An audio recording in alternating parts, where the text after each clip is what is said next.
بسم اللہ الرحمن الرحیم۔ بیان کیا جاتا ہے کہ بنی اسرائیل میں دو بھائی تھے، جن میں ایک مسلمان تھا اور دوسرا کافر تھا۔ دونوں دریا کے شکاری تھے۔ کافر بت کو سجدہ کرتا تھا، مگر جب مچھلیوں کے لیے جال تیار کرتا تو اس میں ڈھیروں مچھلیاں آ جاتی کہ اس کو کھینچنا بھی اس کے لیے مشکل ہو جاتا۔ مگر مسلمان کے جال میں صرف ایک ہی مچھلی آتی تھی اور اسی پر صبر کے ساتھ خدا کا شکر ادا کرتا تھا۔ اتفاقاً ایک روز اس مسلمان کی بیوی اپنے مکان کی چھت پر گئی تو اس کی نظر کافر کی بیوی پر پڑی، جو زیور اور بہترین لباس سے آراستہ تھی۔ یہ دیکھ کر اس مسلمان کی بیوی کے دل میں وسوسہ پیدا ہوا کہ کاش میں بھی ایسی ہی ہوتی۔ تو کافر کی بیوی بولی، تو اپنے شوہر کو اس پر آمادہ کر لے، وہ بھی میرے شوہر کے معبود یعنی بت کی عبادت کیا کرے، تاکہ تو بھی میری طرح مالدار ہو جائے۔ یہ سن کر مسلمان بھائی کی بیوی کچھ غم زدہ سی ہو کر نیچے آئی، اور جب اس کا شوہر گھر آیا تو اس نے بیوی کا حال متغیر دیکھ کر دریافت کیا، آخر کیا بات ہے جس سے تو اس قدر غم زدہ معلوم ہوتی ہے؟ تو وہ کہنے لگی، بس میاں، یا تو مجھے طلاق دے دو یا اپنے بھائی کے معبود کی عبادت شروع کر دو۔ یہ سن کر اس کے شوہر نے کہا، خدا کی بندی، تو خدا سے نہیں ڈرتی؟ ایمان کی دولت ملنے کے بعد یہ کفر کی باتیں کرتی ہے۔ تو عورت بولی، بس مجھ سے اب زیادہ باتیں نہ بناؤ، میں بھی دوسری عورتوں کی طرح اچھا لباس اور اچھے زیورات پہننا چاہتی ہوں۔ جب اس مرد مومن نے دیکھا کہ یہ عورت ضد پر اتر آئی ہے اور اس کا اصرار حد سے بڑھ چکا ہے، تو اس نے عورت کو تسلی دی، کہا، اچھا، گھبرانے کی ضرورت نہیں ہے، میں کل سے کاریگروں اور مزدوروں میں جا کر محنت کر کے تجھے روزانہ 2 درہم دیتا رہوں گا، تو اس سے اپنی حالت درست کر لینا۔ یہ سن کر عورت کو کچھ تسکین حاصل ہوئی اور سویرے ہی وہ مومن مرد مزدوری کی تلاش میں نکلا، لیکن کسی نے اس سے حال تک نہ پوچھا۔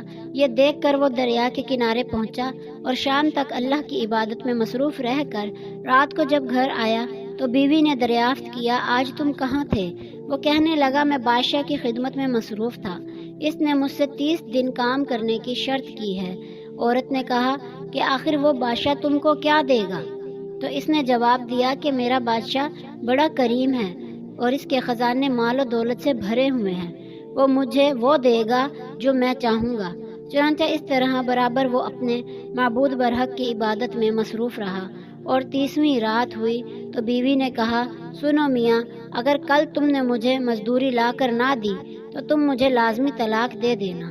یہ سن کر اس کو اس قدر پریشانی لاحق ہوئی، اور 30ویں صبح اس نے ایک یہودی سے کہا، کیا تم مجھے مزدوری پر لگا لوگے؟ یہ سن کر یہودی کہنے لگا کہ ہاں، تم کو مزدوری تو مل جائے گی، لیکن شرط یہ ہے کہ میرے پاس تمہارے کھانے پینے کا کوئی انتظام نہ ہوگا۔ چنانچہ وہ مرد مومن روزے کی نیت کر کے یہودی کے ساتھ ہو لیا۔